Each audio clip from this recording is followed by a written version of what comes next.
नहीं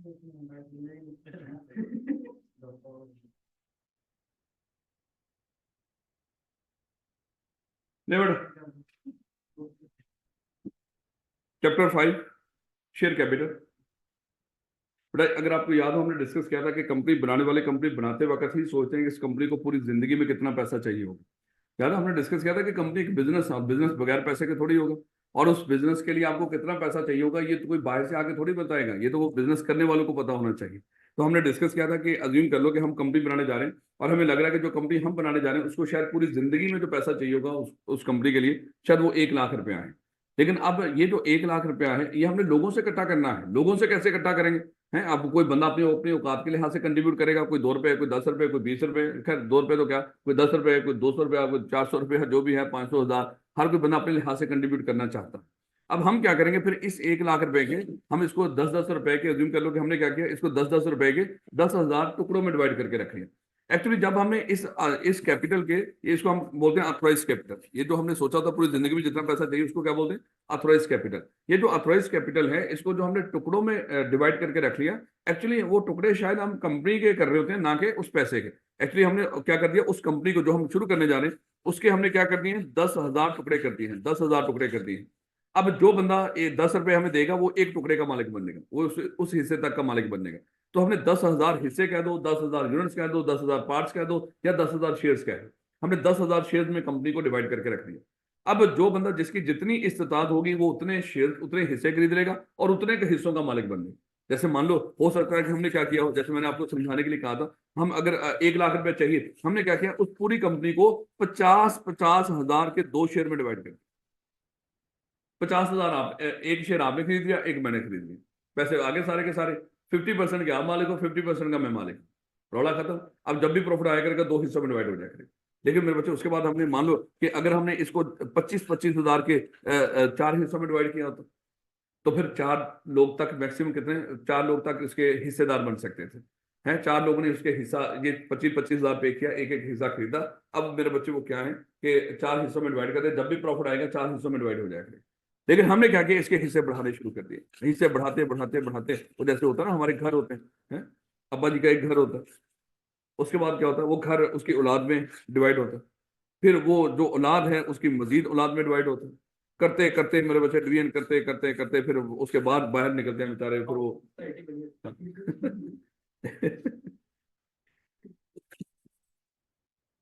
सेम ऐसे ही है मेरे बच्चे। अब जो बंदा इस कंपनी के जितने शेयर्स खरीदेगा उतने के हिस्सों का मालिक हो जाएगा।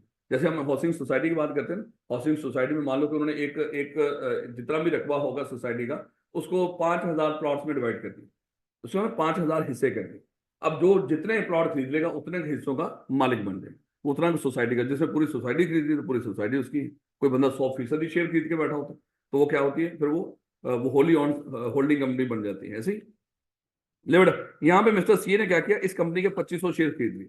जब 2500 शेयर खरीदे होंगे तो कंपनी को कितना पे किया होगा, मल्टीप्लाई बाय 10, तो इससे 25,000 पे किया। इसी तरह हम शेयर बेचते जाएंगे और हमारे पास पैसा इकट्ठा होता रहेगा। तो ये मेरे बच्चे थोड़ा सा एम आपको बताया कि शेयर्स का ये कॉन्सेप्ट होता है। और फिर शेयर होल्डर को मिलता क्या कंपनी से? डिविडेंड मिलता है। और क्या राइट होते हैं शेयर होल्डर के? तो शेयर को आगे ट्रांसफर कर सकते हैं, और दूसरे नंबर पे जब मीटिंग्स होंगी मीटिंग में आके ब्रॉडकास्ट कर सकते हैं। यही मेरे बच्चे राइट्स होते हैं हमारे। लेबर तो देखिएगा। अच्छा, ये शेयर कैपिटल, इसको हम क्यों कह रहे होते हैं, क्योंकि ये बहुत सारे लोगों का हिस्सा होता है, बहुत सारे लोगों ने अपना हिस्सा शेयर किया होता है, इसलिए शायद हम इसके लफ्ज क्या बोल रहे थे, शेयर कैपिटल, क्योंकि उसकी डेफिनेशन भी कुछ ऐसी ही है। अब अगली बात, जब आप देखें सर, अगर मैं किसी कंपनी के जाके 1 लाख शेयर खरीद लेता हूँ, मान लो कोई बड़ी कंपनी, उसके लाखों करोड़ों शेयर हैं, आपने क्या कर लिया, वहां पे जाके 1 लाख शेयर खरीद लिए, क्या वो, मान लो कि 10 रुपए का एक शेयर है, तो सर क्या वो 1 लाख शेयर आपको वो सारे वो दथियां भर के पूरे बैग भर के देंगे आपको, 1 लाख के 10-10 रुपए वाले? देखो ना, 10-10 रुपए के नोट हो, लाख रुपए आपको मिले हैं, तो मेरा ख्याल है कि या तो कमरे में आप रहेंगे या वो 1 लाख रुपया एक, वो भी कम नहीं होगा सर, लाख शेयर, लाख टुकड़े हैं 10-10 रुपए वाले। यहाँ पे तो 100 की दत्ती अच्छी खासी बन जाती है, ऐसे ही 100 ही होता है ना वो। तो खुद सोचे वो लाख जो जाएगा वो कहाँ तक जाएगा। तो अगर लाख शेयर आपको हम दे दें उठा के, ये लो सर ले जाओ, तो मेरे बच्चे रुल जाओगे, आप तो उसके नीचे ही दब जाओगे। तो यहाँ पे लॉ ने आपको एक सहूलत पैदा कर दी, जैसे आप लोग सीए में 21 पेपर पास करोगे इंशाल्लाह, यहाँ तो आपको 21 सर्टिफिकेट नहीं मिलेंगे, आपको सबको मिला के एक सर्टिफिकेट मिल जाएगा जिसमें लिखा होगा कि भाई आपने 21 पेपर पास कर लिए। सेम मेरे बच्चे, जब कोई बंदा किसी कंपनी के शेयर खरीदता है, मान लो कि उसने 1 लाख शेयर खरीदे हैं, तो एक शेयर सर्टिफिकेट मिलेगा। जिसमें लिखा होगा कि इस बंदे के पास किस नंबर से लेके किस नंबर तक हर शेयर का एक यूनिक नंबर होता है, हर शेयर का यूनिक नंबर होता है। तो हम क्या करेंगे, अगर 1 करोड़ शेयर बना रखे हैं तो करोड़ शेयर्स का हर एक शेयर का अपना एक नंबर है, 1 से लेके करोड़ तक। तो जो बंदा जितने शेयर खरीदेगा हम उतना क्या करेंगे, उसको एक सर्टिफिकेट दे दिया करेंगे, जो इस बात की एविडेंस होती है कि इस बंदे ने वाकई इस कंपनी के शेयर खरीदे। तो आपके पास शेयर्स नहीं होते, एक्चुअली क्या होते हैं, शेयर सर्टिफिकेट होते हैं। और ये शेयर सर्टिफिकेट बिल्कुल इसी शक्ल में होता है कि कितने नंबर पे आप मेंबर आए हो और कितने शेयर्स आपने खरीदे हैं। और ये भी होता है कि फोलियो नंबर भी होता है, शेयर्स कहां से लेके कहां तक आपके हैं, और वहां पे कंपनी ने ऊपर स्टैंप लगाई होती है उसके ऊपर। तो ये इस बात की एविडेंस है कि आप उस कंपनी के शेयर होल्डर हो। अब ये जो शेयर है आपके पास, चाहो तो इसको आगे भी ट्रांसफर कर सकते हो, आप किसी और को बेच भी सकते हो, है, या किसी को गिफ्ट कर दो, खुदा ना खासा कोई मर जाए तो उसके वर्षा के ट्रांसफर हो जाएंगे, या वो उसको शेयर्स को वैसे ही सेल कर दे, तो या वो इंस्टॉलमेंट हो गया हो तो यही शेयर्स किन में डिवाइड हो जाएंगे, उसके क्रेडिटर्स। तो ये मेरे बच्चे ट्रांसफर भी हो सकते हैं। अब अगली बात, नेचर ऑफ शेयर। शेयर की डेफिनेशन मेरे बच्चे वही बात के, शेयर क्या है, एक्चुअली शेयर कैपिटल में हिस्से का नाम शेयर कैपिटल। अब दूसरा बात ये मेरे बच्चे याद रखिएगा, किसी एक वैसे ही पूछ सकता है, शेयर और शेयर सर्टिफिकेट की कैरेक्टरिस्टिक्स बताओ। ये बिल्कुल उसी तरह छुपा हुआ सवाल है जैसे कैरेक्टरिस्टिक्स ऑफ कंपनी है कि वो बताओ। इसके एक पॉइंट के ऊपर एमसीक्यूज क्वेश्चन भी बना सकते हैं, या वैसे ही लिस्ट है जहां पे ये 2-3 बुलेट्स लगे हो ना मेरे बच्चे, पक्की बात, वो हमेशा अपीलिंग वो होगा, एरिया होगा, टॉपिक होगा, आपने उसको लाजमी करना है पूरे सीए के अंदर। जहां पे भी 2-3 बुलेट्स लगे हो ना उसको लाजमी पढ़ लिया करो, वो एग्जामिनर की निगाह में आता है वो एरिया। तो इसके शेयर्स या शेयर सर्टिफिकेट की क्या कैरेक्टरिस्टिक्स होंगी मेरे बच्चे, ये शेयर्स भी एक प्रॉपर्टी है। ऐसे ही जैसे हाउसिंग सोसाइटी में आपने प्लॉट खरीदे हो वो आपकी प्रॉपर्टी होता है, ये शेयर भी पैसा लगा आपका, ये आपकी इन्वेस्टमेंट है, आपकी प्रॉपर्टी है। आप इसमें इसमें भी इसके राइट्स भी होते हैं, कुछ ऑब्लिगेशंस भी होते हैं। ऑब्लिगेशन क्या हो सकता है कि कल अगर आपने आधे पैसे भी दिए हैं, पार्शियल पेड शेयर थे तो आधे पैसे भी आपने पे करने हैं, ये आपका ऑब्लिगेशन है। और राइट क्या है, कल डिविडेंड आपको मिलेगा, वोटिंग राइट्स आपको मिलेंगे, मीटिंग अटेंड करने का राइट्स आपको मिलेगा। और शेयर इज ट्रांसफरेबल, ये भी मेरे बच्चे एक बंदे से दूसरे बंदे को ट्रांसफर हो सकता है, लेकिन वो उसने लफ्ज लिखा है ये ट्रांसफर जो होगी एज पर आर्टिकल्स होगा। हो सकता है आर्टिकल्स के अंदर कुछ रिस्ट्रिक्शंस हो, जैसे प्राइवेट कंपनी के शेयर आप अपनी मर्जी से ट्रांसफर नहीं कर सकते हैं, पब्लिक कंपनी के शेयर अपनी मर्जी से ट्रांसफर कर सकते हो। ये बात कहां पे लिखी होती है उसके आर्टिकल्स के अंदर, क्योंकि हमने डिस्कस किया था उसके आर्टिकल में 3 पाबंदियां होती है अगर उसकी बात करें हम प्राइवेट कंपनी।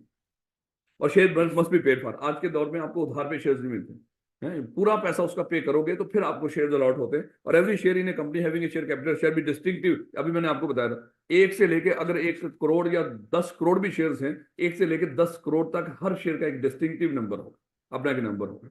और certificate issued in physical form under common seal, ये इस बात की एविडेंस होगी कि वाकई ही आपके पास उस कंपनी के शेयर्स हैं। और किस तरह शेयर्स इशू किए जाएंगे ये सब कुछ आर्टिकल्स में लिखा होता है।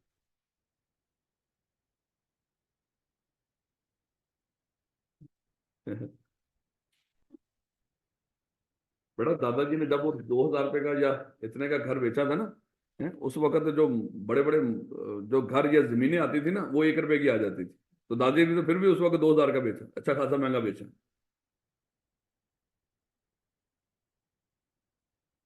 है, कहता है कि issues of share is the, देखो कंपनी जब भी कोई मान लो ये सीएफई है, सीएफई के पास 10,000 शेयर और 10 रुपए का एक शेयर, और हमें 50,000 की जरूरत पड़ गई, तो हम क्या करेंगे, इन 10,000 शेयर में से 500 शेयर लोगों को ऑफर कर देंगे, लोगों को ऑफर कर देंगे। तो सबसे पहले ऑफर कर दो या इशू कर देंगे, तो सबसे पहले कंपनी क्या करती है, शेयर इशू करती है।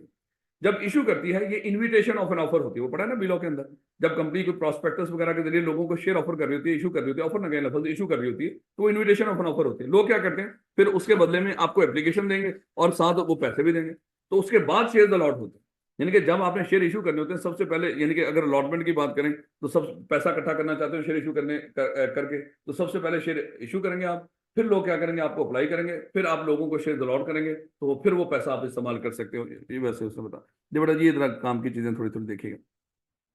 ऑथोराइज कैपिटल और पेड अप कैपिटल क्या होता है मेरे बच्चे, अभी हमने डिस्कस किया था। ऑथोराइज कैपिटल तो अज्यूम कर लो जैसे ये आपके सामने एक जार है, अज्यूम कर लो ये खाली है, तो ऑथोराइज कैपिटल हमने डिस्कस किया था, वो पैसा जो कंपनी पूरी जिंदगी में इकट्ठा कर सकती है। समझो ये जार की जो लिमिट है ये ऑथोराइज कैपिटल है। एक कंपनी अगर पैसा इकट्ठा करना चाहती भी हो तो मैक्सिमम इस जार को भर सकती है, उससे आगे नहीं जा सकती। यानी कि अगर हमारा ऑथोराइज कैपिटल था 1 लाख रुपया, उसको हमने 10,000 शेयर में डिवाइड करके रखा हुआ, तो याद रखना वो 10,000 शेयर बेच के हम मैक्सिमम लाख रुपया ही इकट्ठा कर सकते हैं। समझ लो जार फिल हो गया, अब मजीद आप ऑथोराइज कैपिटल इकट्ठा नहीं कर सकते, तो है ही नहीं आपके पास। हाँ, अगर आप करना भी चाहो तो उसके लिए क्या करना पड़ेगा, फिर ऑथोराइज कैपिटल क्लॉज को चेंज करना पड़ेगा, फिर आप कर सकते हो, वो चेंज करना पड़ेगा आपको। और मेरे बच्चे एक होता है ऑथोराइज कैपिटल, एक होता है पेड अप कैपिटल। ये बिल्कुल ऐसे ही है जैसे आपका ख्वाब है कि आप अरबपति बने और आपने अरबों कमाना, और कोई बंदा आप पूछ रहा है कि अभी तेरे पास कितना है, आप कहते हैं 250 रुपया, हम्म? अभी आपके पास 250 है, लेकिन आपने फ्यूचर में कितना इकट्ठा करना है? आपने अरबपति बनना है, आपने अरबों इकट्ठा करना है। तो मुझे बताओ, अगर आज हम आपकी औकात देखना चाहें तो मुझे बताओ, आपकी औकात अरबपति वाली है या ये 250 वाली है? 250 वाली है। मेरे बच्चे याद रखना, किसी भी कंपनी की जो औकात है, जो उसकी मान लो कि जिसको कहते हैं कि जो उसके पास रियल जो पैसा इकट्ठा हुआ था, वो उसका पेड अप कैपिटल होता है। जो कंपनी शेयर इशू करके पैसा इकट्ठा कर चुकी होती है अथोराइज कैपिटल में से, उसको हम कहते हैं पेड अप कैपिटल। जैसे इस जार में मान लो कि ये तो मैक्सिमम लिमिट थी जार की जो हम इकट्ठा कर सकते थे, जितना हमने हकीकत में शेयर इशू करके पैसा इकट्ठा किया वो इस जार में पड़ा हुआ। तो इसका मतलब क्या हुआ? ये हमारी रियल वर्थ है। ये पेड अप कैपिटल हमारी रियल वर्थ बताता है, जो शेयर इशू करके हमने पैसा इकट्ठा कर लिया है। जो ये अथोराइज कैपिटल वो ख्वाब होता है, तो हम करना चाहते हैं। तो ऐसा ऐसा करके वो सारा कर भी सकते हो। ख्वाब आप ऐसा ऐसा करके मेहनत करके माशाल्लाह आप लोगों के ख्वाब ही है ना, हैं? जो स्टेप बाय स्टेप मैट्रिक से लेके मैट्रिक तक भी एक ख्वाब ही था, उसके बाद इंटर, आगे सीए, ये करते ही जा रहे हो ना, इंशाल्लाह कर भी लोगे आगे। ये कौन सा कोई अल्लाह माफ करे कि कोई बार है। ले बेटा, ऑथराइज शेयर कैपिटल क्या है? वो जो हमने मैक्सिमम अमाउंट डिसाइड की थी, जो कंपनी पूरी जिंदगी में इकट्ठी करेगी, वो हमारा ऑथराइज कैपिटल है। और issued and paid up capital, ये क्या होता है? वो कैपिटल जो ऑथराइज कैपिटल का, जैसे हमने कहा था 1 लाख रुपया, ये हमारा ऑथराइज कैपिटल था। इसको 10-10 रुपए के 10,000 शेयर में हमने डिवाइड किया। ये हमारा ऑथराइज कैपिटल। इसमें से हमने क्या किया, 10,000 शेयर में से 200 शेयर लोगों को ऑफर कर दिए। अब जब 200 शेयर, चले 2,000 शेयर कर लो इसको, 2,000 शेयर इशू कर दिए होंगे तो हमें कितना पैसा इकट्ठा होगा मेरे बच्चे? 20,000। तो 20,000 हम इकट्ठा कर चुके। ये हमारा जो 2,000 शेयर इशू किए थे, ये इशूड कैपिटल, और ये 2,000 शेयर जो इशू करके हमें पैसा इकट्ठा हो गया, ये पेड अप कैपिटल। पुराने वक्तों में इशूड और पेड अप में फर्क हुआ करता था। हम इशू किया करते थे 2,000 शेयर हैं, और तो हमें पैसा एक्सपेक्टेड कितना था? 20,000। इशूड जो कैपिटल था वो 20,000 हुआ करता। लेकिन जो लोग पे करते थे वो उधार कर लिया करते थे, उन्होंने 20,000 की बजाय हमें 15,000 पे किया। तो इशूड कैपिटल 20,000, पेड अप 15,000 हुआ करता। लेकिन आज के दौर में मेरे बच्चे ये डिफरेंस खत्म हो गया, क्योंकि आप जो कंपनी जितने शेयर इशू करेगी उतने ही वो पूरा पैसा अलॉट, यानी कि पे होगा तो शेयर अलॉट होगा। इसका मतलब आज के दौर में इशूड कैपिटल हमेशा पेड अप कैपिटल के बराबर होता है, लेकिन पुराने वक्त में ऐसे नहीं होता था।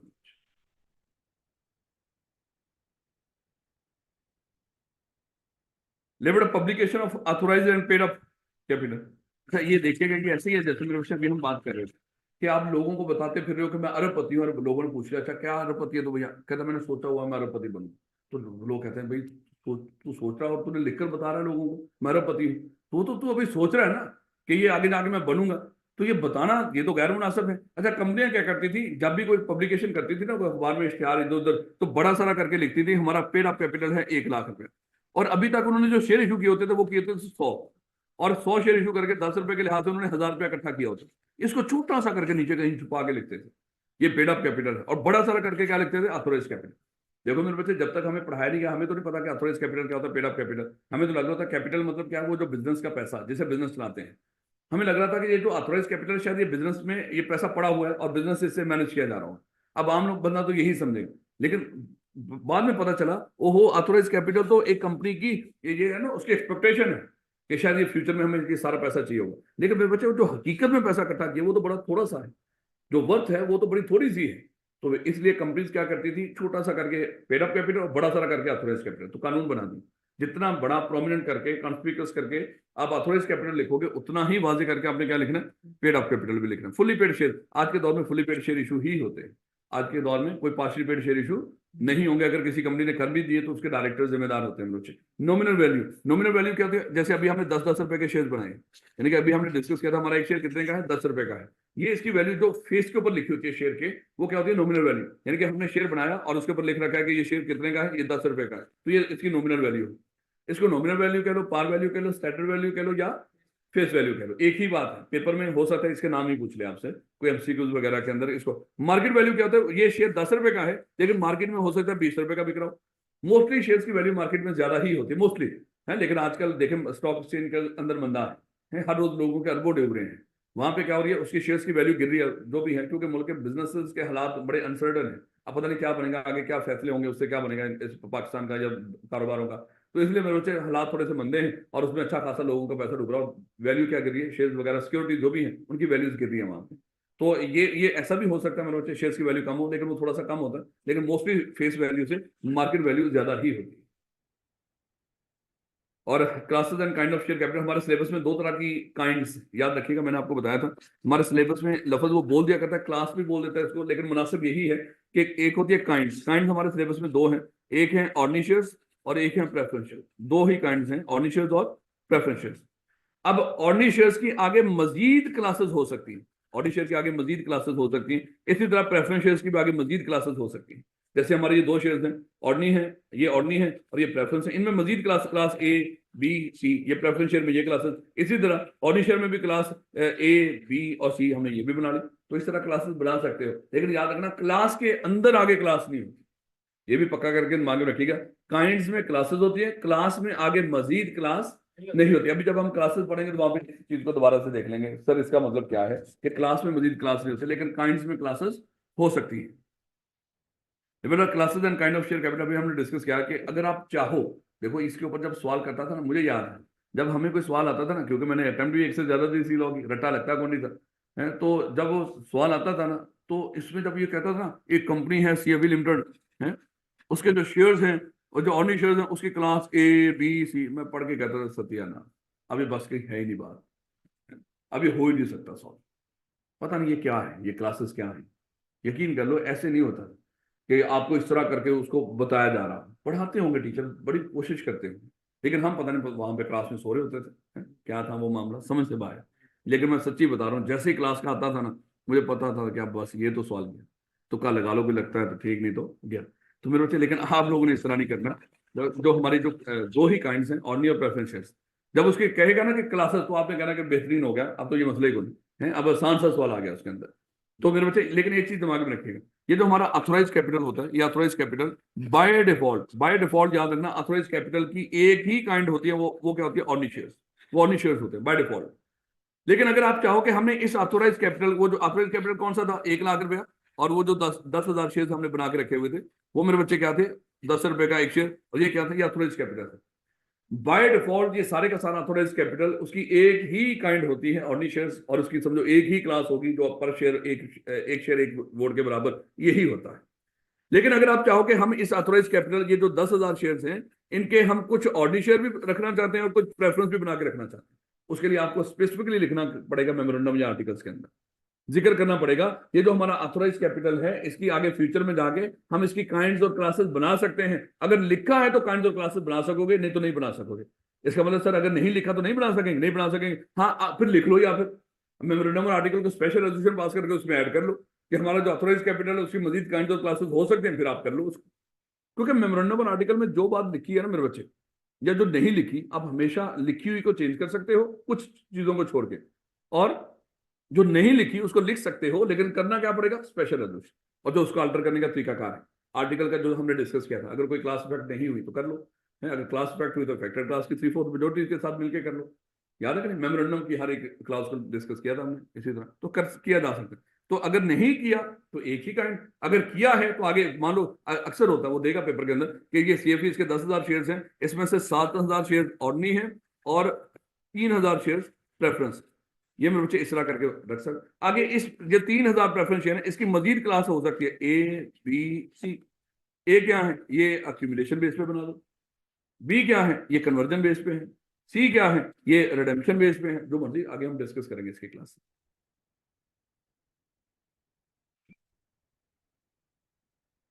बेटा ऑर्डिनरी वर्सेस प्रेफरेंस शेयर्स, याद है मैंने आपको बताया था कि सर ये हम ऑर्डिनरी शेयर ही क्यों ना रखें, हम प्रेफरेंस शेयर्स के पंगे में क्यों पड़ते हैं, क्यों हम बना रहे हैं प्रेफरेंस शेयर्स।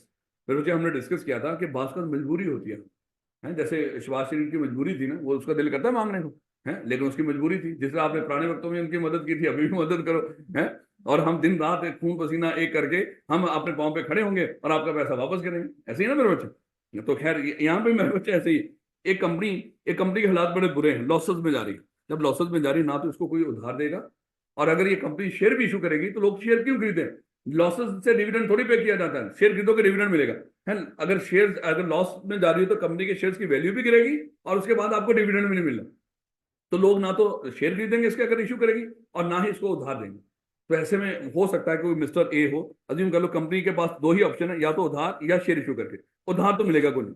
अब हम किसी बंदे के पास शेयर लेकर चले गए, सर ये हमारे शेयर खरीद लो, अब वो बंदा पूछेगा नहीं शेयर खरीदूंगा मिलेगा क्या, हम कहेंगे डिविडेंड, वो कहेगा डिविडेंड किससे मिलता है, प्रॉफिट में से, तो प्रॉफिट आपका आता भी है कि नहीं? हम कहेंगे उम्मीद आ जाएगा, फिलहाल तो पिछले कई सालों से आया नहीं रहा, तो बेटा वो क्यों खरीदेगा आपके शेयर्स? तो यहाँ पे इस तरह के बंदे से, शेयर होल्डर से पैसे निकलवाने के लिए, तो मेरे बच्चे आपको शायद उसको खास तरह के शेयर ऑफर करने पड़ेंगे। ऐसे शेयर देखो, ऑर्डिनरी शेयर आप एक दफा खरीद लो, आप कंपनी को वापस नहीं कर सकते, आगे भेज सकते हो, लेकिन कंपनी को ऑर्डिनरी शेयर वापस नहीं होते, क्योंकि ये रिडीमेबल कैपिटल नहीं होता, काबिल वापसी नहीं होता। आगे बिक सकता है, लेकिन कंपनी की जिंदगी में आप शेयर उसको वापस नहीं दे सकते, अनलेस के कुछ कंपनीज हैं जो अपने शेयर बाय बैक कर सकती हैं, लिस्टेड कंपनी वगैरह, वो भी रूल्स को फॉलो करते हैं। तो इसका मतलब क्या हुआ, अब ये इस बंदे से अगर आपने शेयर इसको सेल करके इसे पैसा निकलवाना हो, तो इसके पास आपको खास तरह के शेयर लेके जाने पड़े। तो हम भी इसके पास खास तरह के शेयर बना के ले गए। हमने इसको कहा कि सर हम आपके लिए खास शेयर लेकर आए। वो कहेगा कौन से शेयर? हम कहेंगे सर आपके पास ऐसे शेयर लेकर आए जिनके ऊपर आपको डिविडेंड मिलेगा ही मिलेगा, चाहे प्रॉफिट हो चाहे लॉस। यानी कि जिस साल में हमें लॉस आया करेगा, हम सब नोट कर लिया करें कि आपका इतना प्रॉफिट वो डिविडेंड बनता है, तो जिस साल में प्रॉफिट आएगा पिछले लॉस वाले सालों का भी मिला के हम पे कर दिया करेंगे। इसको कहते हैं अक्यूमुलेशन बेस पे डिविडेंड मिलना।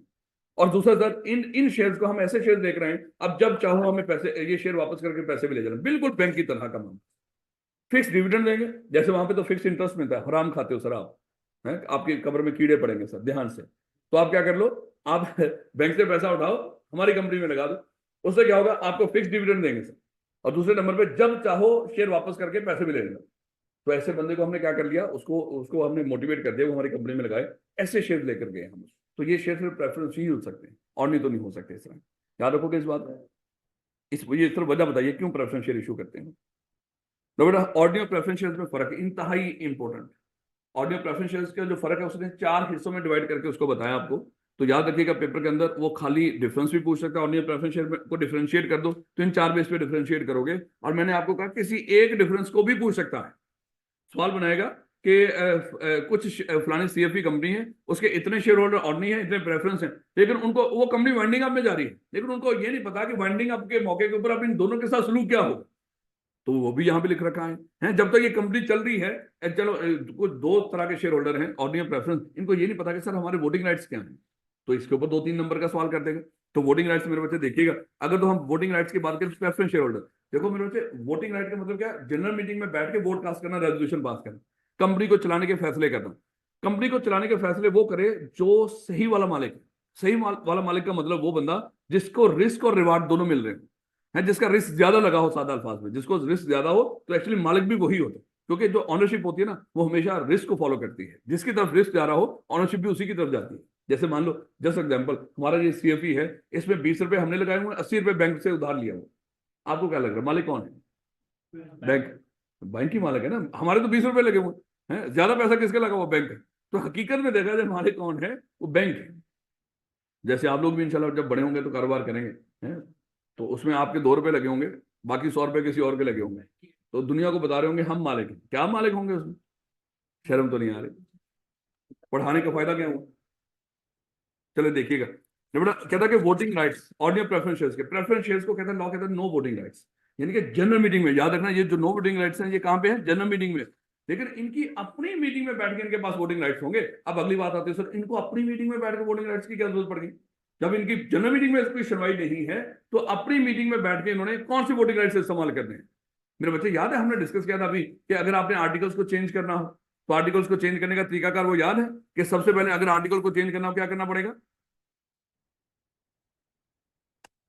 आर्टिकल्स को चेंज करने के लिए स्पेशल रेजोल्यूशन, और स्पेशल रेजोल्यूशन से अगर कोई क्लास इफेक्ट हुई हो, तो इफेक्टेड क्लास भी अपनी मीटिंग बुलाती थी, उस मीटिंग में 3/4 मेजोरिटी से अगर इस रेजोल्यूशन की फेवर में वोट दे देती थी, तो वो रेजोल्यूशन वैलिड कंसीडर होती थी।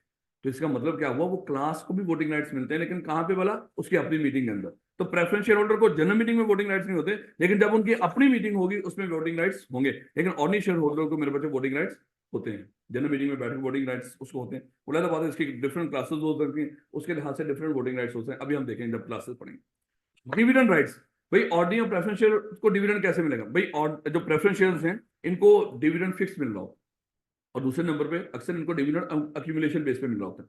अक्यूमुलेशन बेस पे डिविडेंड मिलने का मतलब क्या है बोला? अगर इस साल में हमें लॉस आया, आपको हमने वादा कर रखा है कि आप हमें प्रेफरेंस शेयर खरीद लो, हर साल हम आपको 10% उसका डिविडेंड पे करेंगे ही करेंगे। आपने 100 रुपए के यहाँ पे प्रेफरेंस शेयर खरीद रखे, साल एंड हुआ, हमें लॉस आया, आपको हमने 10 रुपए डिविडेंड पे करना था, 10%, लेकिन हमें तो लॉस आया, हम क्या कर लेंगे, 10 रुपए का पेबल रिकॉर्ड कर लेंगे। अगले साल में हमें प्रॉफिट आ गया, हम पिछले साल के 10 रुपए भी और अगले साल के 10 रुपए भी दोनों मिला के 20 रुपए आपको पे कर देंगे। इसको कहते हैं एक्यूमुलेशन बेस पे। लेकिन मेरे बच्चे ऑर्डिनरी शेयर होल्डर का देखो, सबसे पहले तो प्रेफरेंस शेयर होल्डर को डिविडेंड दिया जाएगा। इस साल में अगर आपके पास 1000, देखिएगा मेरे बच्चे, इस साल हमें प्रॉफिट आया 1 लाख रुपए, ये हमारा प्रॉफिट था। उसमें से जो प्रेफरेंस डिविडेंड बनता था वो बनता था 90,000। 90,000 पे करने के बाद जो बाकी बचा कुचा 10,000 था वो किन में डिवाइड कर देंगे? Ordinary share.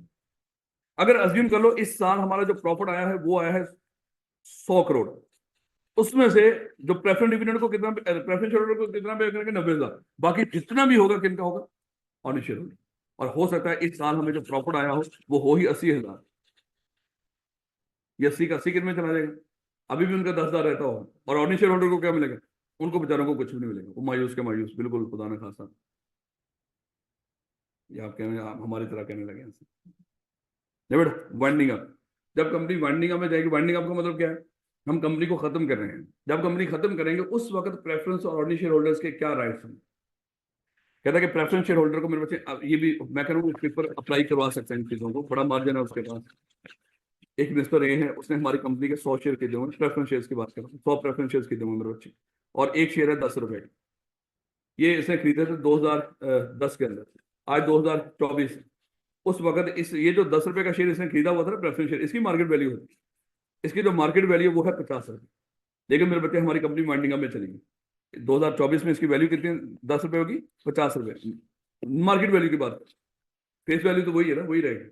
अब हुआ क्या कि 2024 में जब हम वाइंडिंग अप में जा रहे हैं, तो उस वक्त इसके कंपनी वाइंडिंग अप का मतलब कि एसेट्स बेचो, सबसे पहले क्रेडिटर्स को पे करो, क्रेडिटर्स को पे करने के बाद जो बचे वो शेयर होल्डर का होता है। शेयर होल्डर हमारे दो तरह के हैं, प्रेफरेंस भी हैं और ऑर्डिनरी भी हैं। अब उन दोनों शेयर होल्डर में से, एसेट्स में से सबसे पहले किनको पे करेंगे? Preference share holder.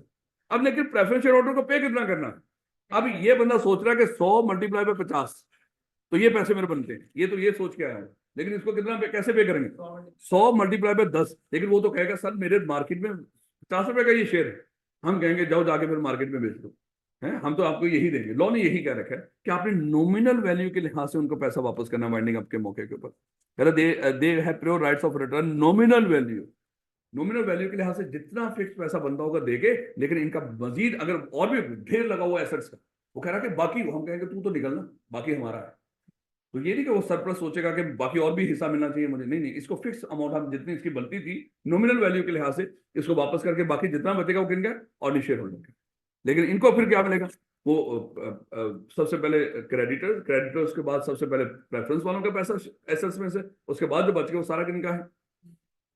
Ordinary share holder का। लेकिन अगली बात, बेसिस ऑफ डिफरेंट क्लासेस, यानी कि ऑर्डिनरी प्रेफरेंस शेयर्स के आप किन किन बेसिस पे क्लासेस बना सकते हो, इंतहाई हैं। और मैंने आपको बोला था मेरे बच्चे, पूरा सवाल हो सकता है वो सिर्फ यही से बनाए। वैसे तो किसी भी चार डिफरेंस के ऊपर, किसी भी डिफरेंस के ऊपर सवाल बना सकते हैं, लेकिन सबसे इंपॉर्टेंट ये डिफरेंस जिसके ऊपर वो मेरा बनाना चाहिए, उसको बेशर्म है वो बंदा अगर नहीं बना रहा अभी तक। लेकिन अगर उसने पूछ लिया और आपने जवाब ना दिया तो फिर आप बेशर्म हैं। नहीं बेटा देखिएगा, अब ऑर्डिनरी प्रेफरेंस शेयर होल्डर की क्लासेस हम किस किस बेस पे बना सकते हैं। मान लो मेरे बच्चे, अभी हमने डिस्कस किया था हमारे टोटल 10,000 शेयर, 10,000 शेयर में से हमारे 3,000 शेयर हैं, अज्यूम कर लो प्रेफरेंस, और हमारे बाकी 7,000 शेयर हैं ऑर्डिनरी। अब हम प्रेफरेंस शेयर्स की ना मजीद क्लासेस बनाने जा रहे हैं। आप आए, आपने कहा, हमने पूछा अच्छा बताओ बेटा कौन से शेयर्स खरीदना चाहते हो आप? आपने कहा कि हैं कौन कौन से? हमने कहा ऑर्डिनरी भी है, प्रेफरेंस भी है। तो आपने कहा कि सर प्रेफरेंस खरीदेंगे। हमने कहा कि बेटा अगर प्रेफरेंस खरीदने हैं बताओ आपको अक्यूमुलेशन वाले चाहिए या नॉन अक्यूमुलेशन वाले? आपने कहा कि सर इसका मतलब क्या है? हमने कहा कि अगर तो अक्यूमुलेशन वाले खरीदोगे, ये वो शेयर्स हैं कि जिस साल में हमें लॉस आएगा तो उस साल का भी डिविडेंड हम आपको फ्यूचर में जाकर पे करेंगे जब प्रॉफिट आएगा। आपने कहा कि सर नॉन अक्यूमुलेशन वाले क्या है? हमने कहा कि जिस साल में प्रॉफिट आएगा उस साल में पहले आपको डिविडेंड पे करेंगे ऑर्डिनरी से, लेकिन अगर लॉस आया तो फिर आपको कुछ नहीं मिलेगा। तो ये नॉन एक्यूमुलेशन। आपने कहा कि सर कोई और भी कोई है, कोई इस तरह की कोई प्रेफरेंशियल? हमने कहा कि हाँ और भी हैं, ये सर ये रिडीमेबल है, रिडीमेबल या इरिडीमेबल भी हो सकते हैं। हमने कहा सर रिडीमेबल का मतलब क्या? हमने कहा इन प्रेफरेंशियल्स को जब चाहो वापस करके हमसे पैसे ले जाओ। इरिडीमेबल का मतलब क्या है? हमने कहा कि एक दफा हमने शेयर आपको भेज दिए, अब हमें वापस नहीं कर सकोगे, आगे चाहे जिसको मर्जी बेचो। आपने कहा कि सर कोई और वैरायटी भी है? हमने कहा कि हाँ है, और वो क्या है? कन्वर्जन वाली है। आपने कहा कि सर इसका मतलब क्या है? हमने कहा कि अगर ये प्रेफरेंस शेयर खरीदोगे ना तो ये प्रेफरेंस शेयर जब चाहो ऑर्डिनरी शेयर में कन्वर्ट करवा सकते हो। बात का होता है ना, ऑर्डिनरी शेयर होल्डर को ज्यादा डिविडेंड मिल रहा हो, है, क्योंकि बचा खुचा उन्हीं में डिवाइड होता है ना, तो हो सकता है वो ज्यादा हो। आपका दिल कर रहा हो कि मेरे पास भी काश ऑर्डी होते, तो अगर आपने ऐसे प्रेफरेंस शेयर खरीद रखे हो जो ऑर्डी में कन्वर्ट हो सकते हो, तो आप उसको कन्वर्ट करवा सकते हैं।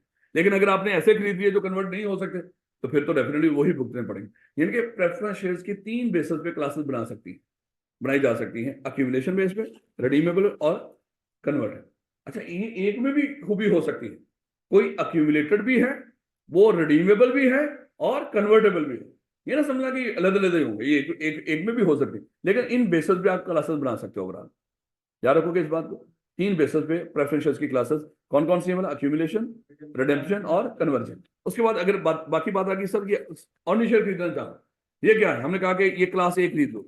सर इसका मतलब क्या है, हमने कहा कि एक शेयर खरीदोगे तो एक वोट के बराबर होगा। हमने कहा कि क्लास बी भी है, हमने कहा इसमें क्या है, कोई वोट ही नहीं, नो वोट।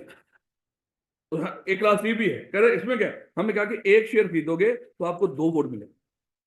यानी कि ऑर्डिनरी शेयर की क्लास ऐसी भी हो सकती है। बेटा बस ये चैप्टर खत्म करके ब्रेक करते हैं। ऑर्डिनरी शेयर की क्लास ऐसी भी हो सकती है, चलें इसको जल्दी जल्दी रीड ही करते जाते हैं ताकि टाइम ना लगे।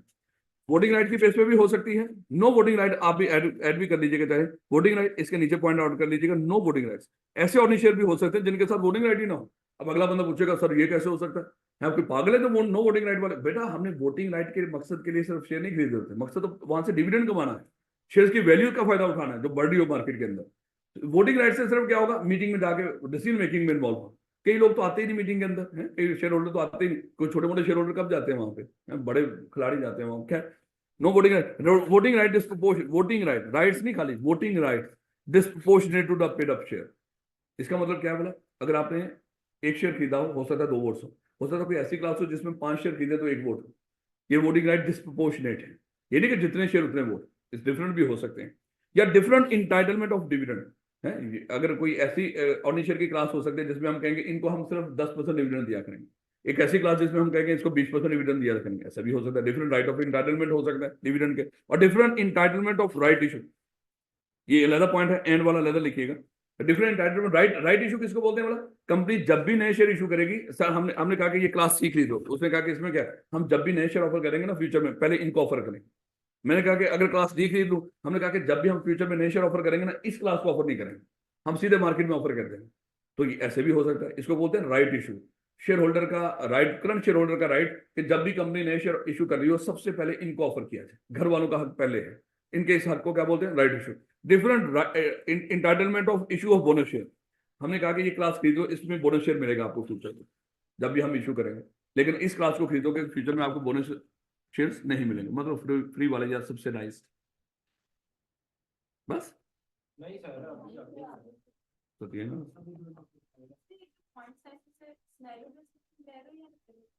ज्यादा चांसेस तो मेरे बच्चे जो चीज पहले टेस्ट ना हुई उसको आएगा, मोस्टली टेस्ट करता है उसको पहले स्टेट फॉरवर्ड। वैसे ये तो डिपेंड करता है ना आपने कितना पास पेपर देखे हैं, लेकिन जो भी हो, अगर हो सकता है कि उसने पहले जो चीज टेस्ट कर लेना, उसको जब दोबारा टेस्ट करता है ना, वो उसके पास वो पता होता है, पूरी हिस्ट्री होती है किसी भी टॉपिक की, तो फिर वो देखता है कि पहले ये स्टेट फॉरवर्ड तो टेस्ट हो गया, अब मैं कोशिश करता हूँ इसको मैं थोड़ा सा अप्लाई करवा लेता हूँ। अदरवाइज तो मेरे बच्चे डेफिनेटली उसके पास दोनों ऑप्शन हैं वो। लेकिन आपने रेडी तो मेरा ख्याल है कि एप्लीकेशन के लिए रेडी रहा करें, या तो ऑटोमेटिकली हो ही जाए।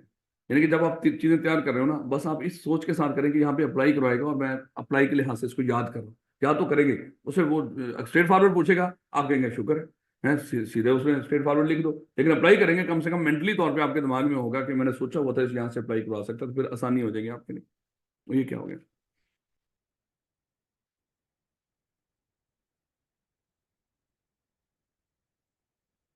क्या करूँ, वक्फा ना चाहते हुए वक्फा आ रहा है कुछ।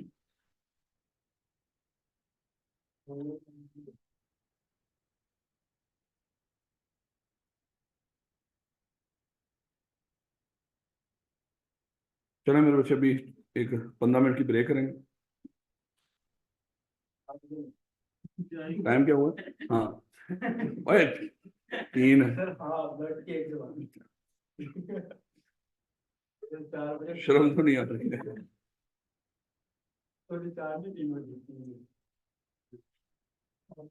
3 बजे इकट्ठे होंगे मेरे बच्चे,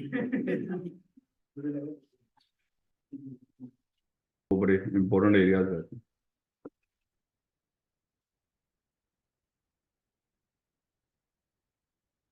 नहीं, पढ़ते वक्त आसान लगता है लेकिन जब याद करने बैठे तो नहीं, वैसे ऐसा लगता है बड़ा छोटा सा टॉपिक, छोटा सा है सी लो, याद करो तो फिर पता चलता है। बेटा ये आप फास्ट ट्रैक वाले हो ना, तो जाहिर बात है उसमें उनमें दिक्कत होती है। हमने बहुत ज्यादा रिवीजन नहीं की, जिन बच्चों ने बहुत ज्यादा रिवीजन किए होते हैं उनको फिर ये बार बार रिवाइज करके समझ आती है चीजें। और ये चीजें पहले रिवीजन में समझ आई वो नेक्स्ट में आएंगी, फिर उससे नेक्स्ट में जितनी दफा रिवीजन करते जाओगे अंडरस्टैंडिंग और बढ़ती जाएगी। उसमें जो आपके दिमाग में वो अल्फाज तो नक्श होते जाएंगे ही जाएंगे, लेकिन साथ समझ भी आती है जितनी दफा पढ़ोगे। लेकिन आप लोगों को उनको ज्यादा रिवीजन का मौका नहीं मिला, तो शायद ये भी एक वजह है। तो पेपर में छुट्टी मिलती है।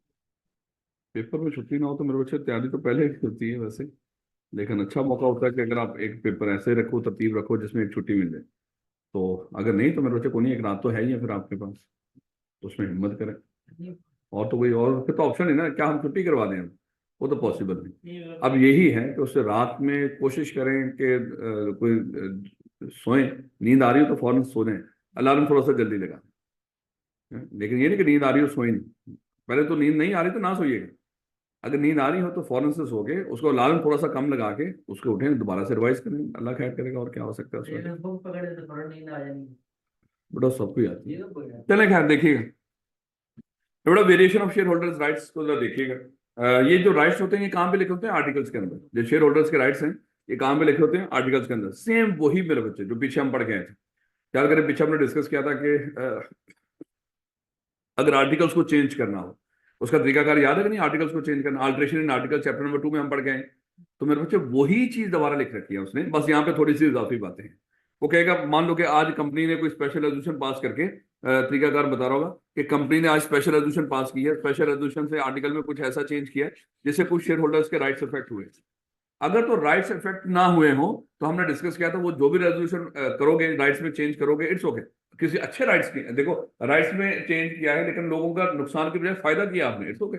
लेकिन अगर राइट्स ऐसे चेंज किए हैं जिससे नुकसान हो गया हो, जैसे हमने प्रेफरेंशियल इशू किए हुए थे, वो रिडेम्पशन वाले थे, हम रिडेम्पशन खत्म कर दी हो। वो कन्वर्जन वाले थे, हमने कन्वर्जन खत्म कर दी।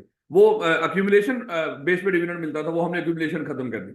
या आपने ऐसे शेयर खरीद रखे थे ऑलरेडी जिसके एक शेयर खरीदने के ऊपर आपको 2 वोट मिलते थे, हमने वो ऑप्शन खत्म कर दिया। इससे पता चल रहा है कि आपके राइट्स इफेक्ट हुए हैं, या आपको बोनस शेयर मिले थे वो राइट। तो जब भी पीछे हम पढ़ गए, तो मेरे बच्चे अगर राइट इफेक्ट हुए हो तो फिर उसका तरीकाकार क्या हो?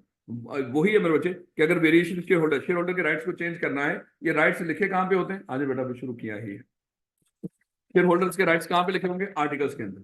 तो मेरे बच्चे इसका मतलब जब आप शेयर होल्डर्स के राइट्स चेंज कर रहे होंगे, एक्चुअली आप आर्टिकल्स को चेंज कर रहे हो।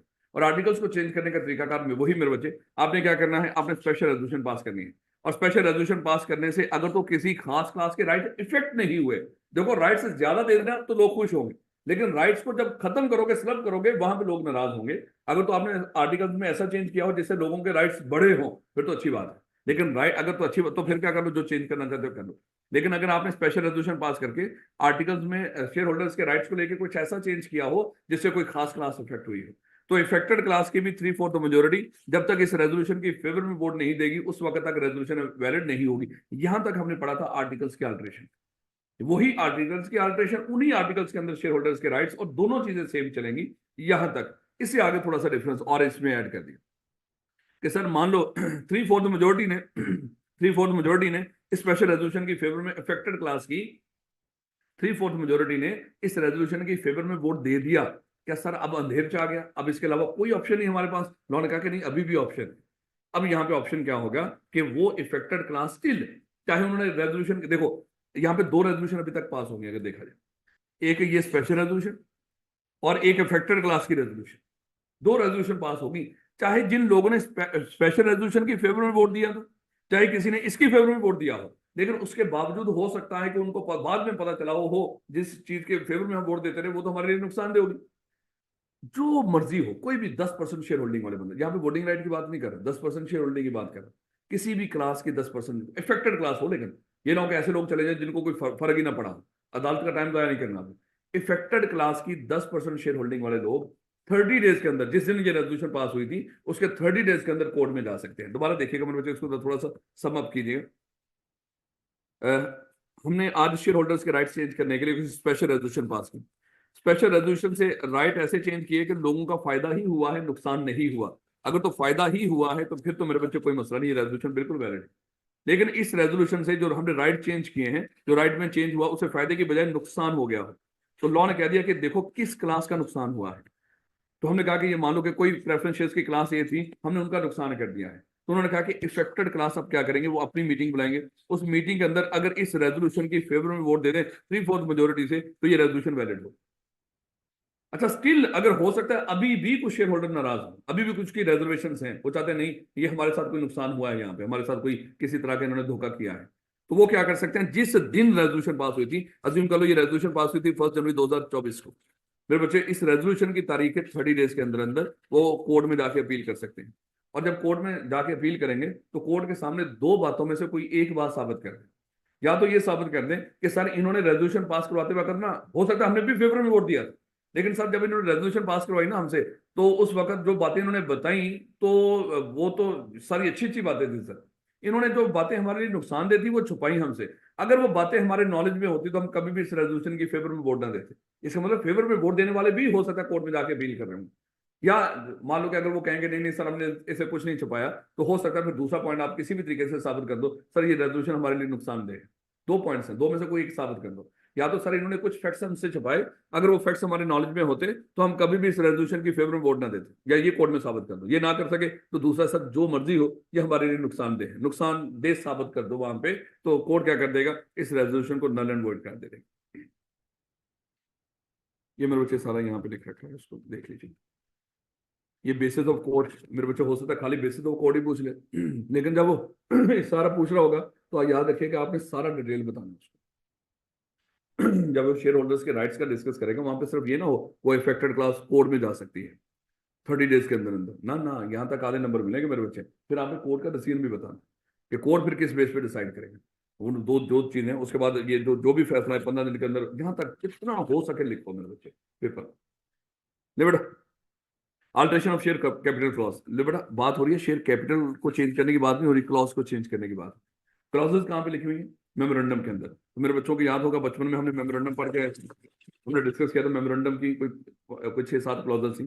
कौन कौन सी बोला, name clause, registered office clause, principal line of business clause, authorise capital clause, liability clause, undertaking या सब्सक्रिप्शन क्लॉज। तो बेटा हमने डिस्कस किया था अंडरटेकिंग और सब्सक्रिप्शन क्लॉज चेंज नहीं होती। लायबिलिटी क्लॉज को चेंज करने का तरीकाकार हमारे सिलेबस में है ही, वैसे भी स्टेटस चेंज होने से हो जाते हैं। तो बेटा इनमें से 3 क्लॉज चेंज करने का तरीकाकार हम पढ़ के आए। नेम क्लॉज को कैसे चेंज करते थे, स्पेशल रेजोल्यूशन और रजिस्ट्रार से रिटर्न परमिशन, ऐसे तो मेरे बच्चे रिटर्न परमिशन ले ली, उसके बाद क्या करते थे 90 दिनों तक पुराने नाम को भी नए नाम के साथ, एक सर्टिफिकेट ऑफ इनकॉर्पोरेशन भी इशू होगा वो भी बीच में रखना, और 90 दिन तक पुराने नाम को नए नाम के साथ, और फिर जो राइट्स और एप्लीकेशन पुराने नए और जितने केसेस पुराने के नए पे ट्रांसफर होगा। उसके बाद हमने रजिस्टर्ड ऑफिस क्लॉज को चेंज करने का, ये बड़ा अहम मामला था। आपने क्या करना था, स्पेशल रेजोल्यूशन, उसके बाद एससीसीपी को अप्लाई करना था। एससीसीपी ने फिर क्या करना था, मेंबर्स और क्रेडिटर्स के राइट्स और इंटरेस्ट को देखना था। उसको देखते हुए कोई भी किसी तरीके से कोई कंडीशन ऑर्डर पास कर सकती है। फिर जब वो ऑर्डर पास करे होगा तो ऑर्डर पास होने के 7 दिन के अंदर उसकी कॉपी कंपनी को भी और रजिस्ट्रार को भी, और फिर कंपनी को इजाजत मिल गया मेमोरेंडम चेंज करने के, अल्टर्ड मेमोरेंडम ऑर्डर के ही 30 डेज के अंदर रजिस्ट्रार को जमा करवा देंगे। तो ये मेरे पास। उसके बाद हमने principal line of business clause को चेंज करने का तरीका डिस्कस किया। स्पेशल रेजोल्यूशन आर्टिकल्स को चेंज, मेमोरेंडम को चेंज करो और 30 डेज के अंदर रजिस्ट्रार को फाइल करो। इसका तो किसी से परमिशन लेने की जरूरत नहीं थी। अब मेरे बच्चे एक हमारा रह गया था वहां पे, वो था ऑथोराइज कैपिटल क्लॉज को चेंज करना। ये मेरे बच्चे इस चैप्टर में अभी हम डिस्कस कर लेंगे। पहले मेरे बच्चे मैं देखिएगा जिस क्लॉज को चेंज करना है उसमें है क्या जो चेंज करना। अच्छा, जो है क्या उस चेंज करने से मुझे याद आया, जब हम नेम क्लॉज को चेंज करने का तरीका का डिस्कस कर रहे थे कि मान लो कि हमारी कंपनी है CFE प्राइवेट लिमिटेड, हम एक प्राइवेट कंपनी है। हमने क्या किया, हम कन्वर्ट हो गए पब्लिक में, अब हमारा नाम है CFE लिमिटेड। क्या ये नाम चेंज है, पहले प्राइवेट लिमिटेड लिखा हुआ था, अब CFE लिमिटेड लिखा हुआ, क्या ये नाम चेंज है? तो उसने क्या बोला हुआ वहां पे, ये जो बीच में वर्ड्स और पैरेंथेसिस चेंज हो जाते हैं ये नाम चेंज कंसीडर नहीं होता, और इसको चेंज करने के लिए आपको लेटर प्रोसेस फॉलो नहीं करना पड़ता, क्योंकि ये ऑलरेडी जब वो आप पब्लिक प्राइवेट से पब्लिक में कन्वर्ट हुए तो उसमें ऑटोमेटिकली कवर हो जाता। इसको लेटर से नाम चेंज कंसीडर नहीं किया जाता। अब मेरे बच्चे आइएगा जरा, ऑथोराइज कैपिटल क्लॉज को हमने चेंज करना है। तो सबसे पहले तो ये दिमाग में लेकर आओ कि ऑथोराइज कैपिटल क्लॉज में लिखा क्या होता है जिसको चेंज करना है। वही ऑथराइज कैपिटल में सबसे पहले ऑथराइज कैपिटल लिखा होगा, उसको कितने नंबर ऑफ शेयर में डिवाइड किया, पर शेयर वैल्यू क्या है, 3 चीजें लिखी होती हैं। तो इन 3 चीजों में ही चेंज होगा, पक्की बात है। तो 4 तरीके कार है मेरे बच्चा ऑथराइज कैपिटल क्लॉज को चेंज करने के लिए। सबसे पहले स्पेशल रेजोल्यूशन, भाई जो भी काम होना मेमोरेंडम आर्टिकल को चेंज करने का शुरू यहां से करना, स्पेशल रेजोल्यूशन। ये ना हो कि आखिर में जाके लिखेंगे स्पेशल रेजोल्यूशन पास करें, सारा प्रोसेस लिखने के बाद। सबसे पहले स्पेशल रेजोल्यूशन, उसके बाद मेरे बच्चे 4 चीजें आपके सामने, इन यानी कि 3 चीजें हैं, इन 3 में कोई 4 तरह के चेंजेस होंगे। कहता है स्पेशल रेजोल्यूशन पास करके एक तो सिंपल आप क्या कर लो, ऑथराइज कैपिटल को इंक्रीज कर। हमने क्या किया, लाख से उसको 2 लाख कर दिया। क्या इससे कुछ और भी चेंज होगा, है 10 रुपए का ही, तो ये जो शेयर वो बढ़ के कितने हो जाएंगे, 20,000 हो जाएंगे। स्पेशल रेजोल्यूशन पास करो और क्या कर लो, ऑथराइज कैपिटल को इंक्रीज कर दो। स्पेशल रेजोल्यूशन पास कर लो, क्या कर लो, ऑथराइज कैपिटल को डिक्रीज कर दो। लेकिन डिक्रीज कैसे करोगे, वो शेयर जो अभी तक हमारे सेल ही नहीं हुए, इशू ही नहीं हुए, सादा अल्फाज में जो अभी तक हमने शेयर इशू ही नहीं किए, उन शेयर्स को जो अनइशूड पड़े उनको कैंसिल कर दो। ये नहीं कि जो इशू किए उनको कैंसिल कर दो, नहीं, जो शेयर जैसे मान लो कि अभी तक हमने जो शेयर इशू किए थे ना मेरे बच्चे, वो थे हमारे 6,000, और हमें लग रहा है कि इनमें से ना ज्यादा से ज्यादा 2,000 शेयर और इशू करेंगे, 2,000 हमारे पास जिम कर लेंगे, फ्री पड़े हुए हैं, जो किसी ने अगर लिए भी थे वो लेने नहीं आया, या वैसे फजूल पड़े हुए हमारे पास। इन शेयर्स को हमने क्या कर दिया, कैंसिल कर दिया। जितने शेयर कैंसिल किए, ये इसकी कैपिटल कितना बनता था 10 रुपए के लिहाज से, 20,000, तो 20,000 से क्या करो, इस कैपिटल को कम कर दो। अब आपका कैपिटल कितना रह गया, 80,000। इनके ऑथराइज कैपिटल को आप सादा इंक्रीज कर दो, या आपको डिक्रीज कर सकते हो ऑथराइज कैपिटल को, लेकिन डिक्रीज करोगे शेयर्स को कैंसिल करके, लेकिन शेयर्स वो कैंसिल करोगे जो अनइश्यूड है। ये 2 पॉइंट्स हो गए। ऑथराइज कैपिटल को इंक्रीज कर दो, या ऑथराइज कैपिटल को शेयर्स को कैंसिल करके, अनइश्यूड शेयर्स को कैंसिल करके डिक्रीज कर। उसके बाद 2 और भी तरीके हैं, और वो क्या है, ये हमारे शेयर्स की वैल्यू मेरे बच्चे अज्यूम करो 10 रुपए का एक शेयर है। वो कहते हैं हमने क्या करना है, एक और तरीका हो सकता है, आप शेयर्स को 2 शेयर है ना, एक शेयर है 10 रुपए का, आप 2 शेयर्स को आपस में कंसोलिडेट करो, जमा करो 2 शेयर्स को, और इसको बड़ी अमाउंट के शेयर में डिवाइड करो। हमने क्या किया, 2 शेयर्स को जमा किया, कंसोलिडेट किया, अल्फाज बता रहा हूं उसके जो लिखे, शेयर्स को कंसोलिडेट करके आप लार्जर अमाउंट के शेयर्स में डिवाइड कर सकते हो। ये भी ऑथराइज कैपिटल में समझ लो आपने क्लॉज में क्या किया है, चेंज किया है। अब आपके जो शेयर्स हैं वो कितने रह जाएंगे मेरे बच्चे, 5,000 शेयर्स रह जाएंगे वैसे को देखें।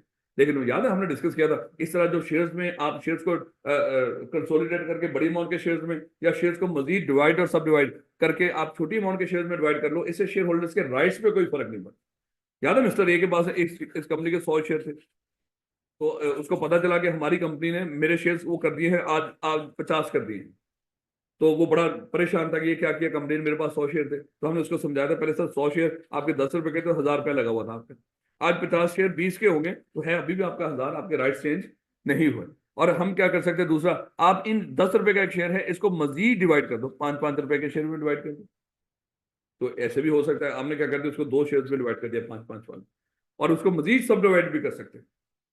इससे भी शेयर होल्डर्स के राइट्स चेंज नहीं होंगे। इसके शेयर आप 100 वाले भर के 200 हो जाएंगे, लेकिन वो होगा कितने का, 5 रुपए का शेयर। इन्वेस्टमेंट आज भी उसकी कितनी होगी, 1,000। याद रखोगे इस बात को। 4 तरीके मेरे बच्चे ऑथराइज कैपिटल क्लॉज को चेंज करने के लिए, मेमोरेंडम, स्पेशल रेजोल्यूशन पास करके इंक्रीज कर लो ऑथराइज कैपिटल को, या इसके बाद सीधा ये डी पॉइंट पढ़ो, शेयर्स को कैंसिल करके, जो कि अभी तक लोगों ने नहीं लिए, इशू नहीं हुए, आप क्या करते हो, शेयर कैपिटल की अमाउंट को डिमिनिश कर दो। दूसरा, शेयर्स को कंसोलिडेट करके, जमा करके बड़ी अमाउंट के शेयर्स में, लार्जर अमाउंट के शेयर में डिवाइड कर दो। इससे शेयर्स की जो तादाद है वो कम हो जाएगी। या शेयर्स को मजीद डिवाइड और सब डिवाइड कर दो, इससे डेफिनेट नंबर ऑफ शेयर्स की तादाद बढ़ जाएगी। याद रखोगे इस बात में। यह है मेमोरेंडम। ये शेयर प्रेफरेंस होंगे और नहीं होंगे, कोई उसने लिखा है यहाँ पे, और नहीं है प्रेफरेंस, जो भी शेयर्स का उसने बोला है फिलहाल तो। लेकिन उसने बाद में, the company shall file resolution and alter copy of the memorandum to registrar within 15 days of passing the resolution. No effect on, ये हमने डिस्कस कर लिया, rights of alteration of share capital clause in memorandum. ये क्यों दोबारा क्यों आ गया, दोबारा आ गया, दोबारा। Level chapter number 6 prospectus and commencement of business. इंतहाई है मेरे बच्चे ये भी कमेंट्स, लेकिन याद रखिएगा मैंने आपको बताया था, थोड़ा सा ध्यान रखिएगा, जब यहाँ से क्वेश्चन आएगा उस कंपनी एक्ट 2017 नहीं बल्कि सिक्योरिटीज एक्ट 2015, लेकिन सारा नहीं होगा, कमेंसमेंट ऑफ बिजनेस वाला पोर्शन है इसके अंदर जो कंपनी एक्ट का ही। लेकिन जब वो प्रोस्पेक्टस का एरिया पूछेगा, तो आपको जो क्वेश्चन बनाएगा उसका जो रिक्वायरमेंट होगी, उसमें रिक्वायर्ड के अंदर लिखा रहा होगा कि मुझे ऊपर के सिनेरियो का क्वेश्चन दो अकॉर्डिंग टू सिक्योरिटीज एक्ट 2015, ना कि कंपनी एक्ट 2017। अब मेरे बच्चे, अगर हम प्रोस्पेक्टस की बात करें, हमने डिस्कस किया था प्रोस्पेक्टस हमारे लिए कोई नया लफ्ज नहीं। जब हमने बिजनेस लॉ पढ़ा था, बिजनेस लॉ के अंदर हमने एक ऑफर और इन्विटेशन ऑफर में फर्क डिस्कस किया था। वहीं पे भी हमने डिस्कस किया था कि जो कॉलेजेस होते हैं वो बच्चों को मैट्रिक के बाद एडमिशन्स के लिए इनवाइट करते हैं कि आए इंटर हमारे पास कर लें, और वो कॉलेज क्या करते हैं, एक प्रोस्पेक्टस इशू करते हैं। तो प्रोस्पेक्टस जस्ट एक इंफॉर्मेटरी डॉक्यूमेंट होता है, या इन्विटेशन ऑफ एन ऑफर एक डॉक्यूमेंट होता है, जहां पे हम लोगों को इन्वाइट करते हैं कि आए हमारे पास एडमिशन लेने, अगर कॉलेज की बात करें।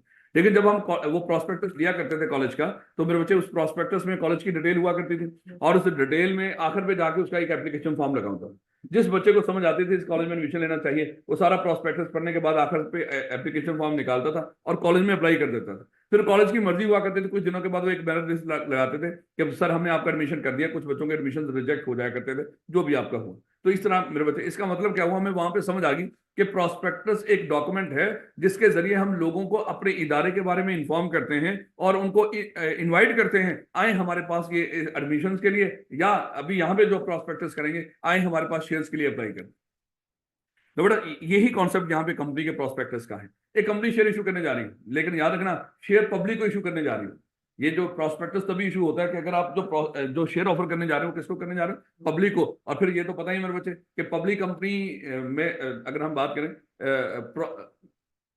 प्राइवेट कंपनी तो वैसे ही पब्लिक को शेयर ऑफर नहीं कर सकती, प्राइवेट प्लेसमेंट करती है। पब्लिक कंपनी लोगों को इनवाइट कर सकती है हमारे शेयर्स कीजिए, लेकिन याद रखिएगा पब्लिक में से भी लिस्टेड कंपनी प्रोस्पेक्टस इशू कर सकती है। ये याद रखिएगा, सिर्फ और सिर्फ लिस्टेड कंपनी को इजाजत होती है कि वो प्रोस्पेक्टस के जरिए लोगों को invite, public company other than prospectus invite कर सकती है पब्लिक को, लेकिन लिस्टेड कंपनी पब्लिक को प्रोस्पेक्टस के जरिए इनवाइट कर सकती है। फिर हमने डिस्कस किया था ना कि अगर public unlisted company prospectus issue कर दे तो साथ उसको क्या करना पड़ना था, लिस्टिंग के लिए भी अप्लाई करना पड़ता। देखेंगे अभी इसको। बेटा ये कंपनी शेयर इशू करने जा रही है, ये शेयर इशू करने जा रही है, लेकिन मेरे बच्चे ये बड़ी कंपनी, एक लिस्टेड कंपनी, अब ये दुनिया को ऑफर करने जा रही है शेयर, जब मान लो कि जनरल पब्लिक ऑफर करने जा रही है। अब जनरल पब्लिक को, आम लोगों को थोड़ी पता कि हमारी कंपनी के क्या मामला हैं, कब क्या हम बढ़े हुए हैं, हमारे कितने प्रॉफिट्स हैं, हमारे एसेट्स क्या हैं, हमारे कौन कौन से कारोबार धंधे हैं। आम लोगों को थोड़ी पता है कौन लोग इस कंपनी को चला रहे हैं, कब से चला रहे हैं, क्या रिस्क है, क्या रिवार्ड्स हैं यहाँ पे, वो तो कुछ नहीं पता। तो इसका मतलब क्या हुआ, आम लोगों से को अगर हम इन्वाइट करना चाहते हैं आए हमारी कंपनी के शेयर्स खरीद लें, इन लोगों को मेरे बच्चे हमें बताना पड़ेगा कि हमारी कंपनी के हालात भी बताने पड़ेंगे, ताकि उन लोगों को पता चल सके कि हमारी कंपनी है क्या, करती क्या है, उस लिहाज से इन्वेस्ट करें। अब हुआ क्या कि मेरे बच्चे, हमने क्या किया, हम पब्लिक को बताना चाह रहे हैं आए हमारी कंपनी के शेयर्स खरीदे, लेकिन उनको साथ कंपनी की इन्फॉर्मेशन भी देना चाह रहे हैं। उसके लिए हमने एक डॉक्यूमेंट इशू कर दी। कोई डॉक्यूमेंट्स, कोई कहता है नोटिस, कोई सर्कुलर, कोई एडवर्टीजमेंट, कोई अखबार में इश्तिहार, कोई टीवी में इश्तिहार, जिसके जरिए आप जनरल पब्लिक को इनवाइट कर रहे हो आए हमारे शेयर्स खरीद लें, लॉ कहता है हम इसको प्रोस्पेक्टस ही मानते हैं। अब हमने प्रोस्पेक्टस पब्लिक को इशू कर दिया। पब्लिक क्या करती है, प्रोस्पेक्टस को लेकर उसको पढ़ेगी, लोगों से मशवरा करेगी, और उसके बाद वो डिसाइड करेंगे हमने इस कंपनी के शेयर खरीदे हैं। अगर उन्होंने डिसाइड कर लिया हमने शेयर खरीदे हैं, तो इसी प्रोस्पेक्टस में एप्लीकेशन फॉर्म लगा होगा। मान लो किसी मिस्टर ए ने डिसाइड कर लिया मैं इस कंपनी के शेयर खरीदूंगा, उसकी नीयत है मैं 100 शेयर खरीदूं, तो 10 रुपए का एक शेयर है, वो क्या करेगा, 1000 रुपया पकड़ेगा, एप्लीकेशन फॉर्म फिल करेगा, और इस पैसे को जाके किसी बैंक में जमा करवा देगा। याद रखना कि ये कंपनी में जमा नहीं होगा, ये कहां पे जमा होगा, किसी डेजिग्नेटेड बैंक में। इस बैंक, उस प्रोस्पेक्टस के अंदर ही किसी बैंक का नाम बताया होगा कि जब आपने एप्लीकेशन जमा करवानी है तो वो फलाने बैंक में जमा करवा दीजिएगा, वहां पे हमने एप्लीकेशन जमा करवा दी। अब कुछ दिनों के बाद अब कंपनी डिसाइड करेगी हमने ये जिन जिन लोगों ने अप्लाई किया हुआ है इनमें से किस किस बंदे को शेयर इशू करने हैं। तो वो जिन जिन लोगों को इशू क्या अलॉट करने हैं, जिन जिन लोगों को शेयर अलॉट कर देंगे उनका पैसा उठाएंगे, इस्तेमाल कर लेंगे। जिन लोगों को शेयर अलॉट नहीं किए होंगे उन एप्लीकेंट्स को उनका पैसा वापस कर दिया जाए।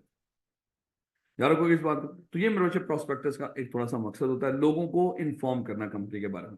देखो अगर कहता है ये प्रोस्पेक्टस तभी इशू करना होता है कि जनरल पब्लिक को, अगर कंपनी, वो एक्सेप्शन भी तो है ना कि कहाँ कहाँ पे प्रोस्पेक्टस इशू नहीं करना है, या प्रोस्पेक्टस की प्रायर अप्रूवल ही नहीं, तो वहां पे अगर देखोगे मेरे बच्चे, वहां पे कंपनी जनरल पब्लिक के पास जा ही नहीं रही। अगर जनरल पब्लिक में ना जा रहे तो प्रोस्पेक्टस की जरूरत, क्योंकि आम लोगों को नहीं पता। अगर सीएफई में कोई बच्चा एडमिशन ले रहा हो, अपने ही कोई इंप्लॉइज का या हमारे जानने वालों का कोई बच्चा एडमिशन ले रहा हो, उसको तो पता है सीएफई के बारे में, लेकिन कोई आम किसी और बच्चे को, किसी दूर दराज के, कोई जनूबी पंजाब, कोई केपी के, वहां के बच्चे को अगर हम इनवाइट करना चाहते हैं तो शायद उसको बताना पड़ेगा सीएफई के बारे में, उसको नहीं पता, तो उसको शायद कोई डिटेल डॉक्यूमेंट चाहिए होगा सीएफई का।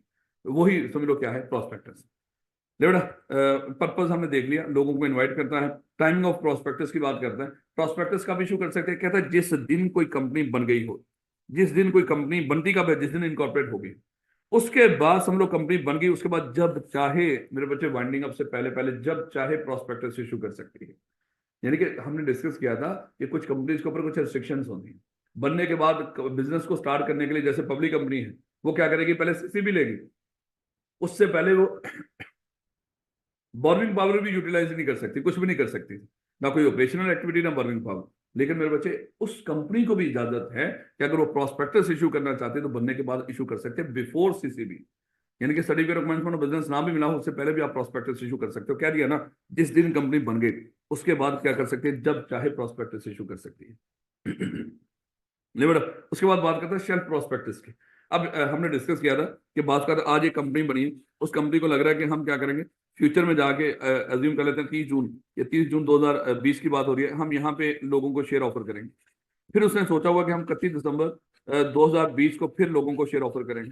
फिर उसने सोच रखा है कि हम 30 जून 2021 को फिर लोगों को शेयर ऑफर करेंगे, और इसी तरह उसने सोच रखा है 31 दिसंबर 2021 को फिर शेयर ऑफर करेंगे। अब उसको लग रहा है कि अगले इन नियर फ्यूचर या जो भी है अगले कुछ महीनों सालों में हम लोगों को बार बार शेयर ऑफर किया करेंगे, और फिर वो प्रोस्पेक्टस के जरिए अगर उनकी नीयत है शेयर ऑफर करने की, वो 30 जून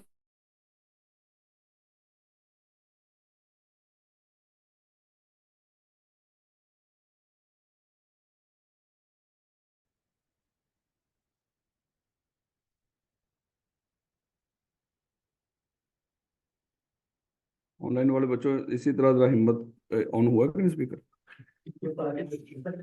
है? नहीं वो है तो बेचारे इधर ही,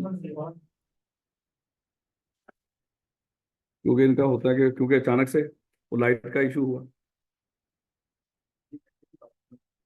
है।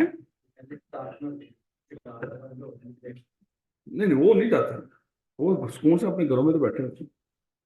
नहीं नहीं ये ऑन ऑन थी ये पहले, हाँ बस ठीक है ऐसे।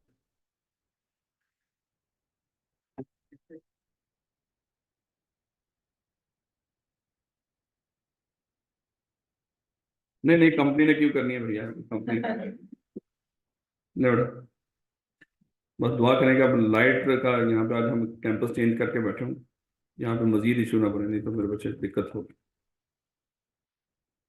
लेट हम डिस्कस कर रहे थे शेल्फ प्रोस्पेक्टस कि आज एक कंपनी इनकॉर्पोरेट हुई है, उसको लग रहा है कि आगे फ्यूचर के अंदर जाके उसने मान लो कि 30 जून 2024 को यहाँ पे भी प्रोस्पेक्टस इशू करना है। फिर उसको लग रहा है कि 31 दिसंबर 2024 को मैं फिर प्रोस्पेक्टस इशू करूंगी।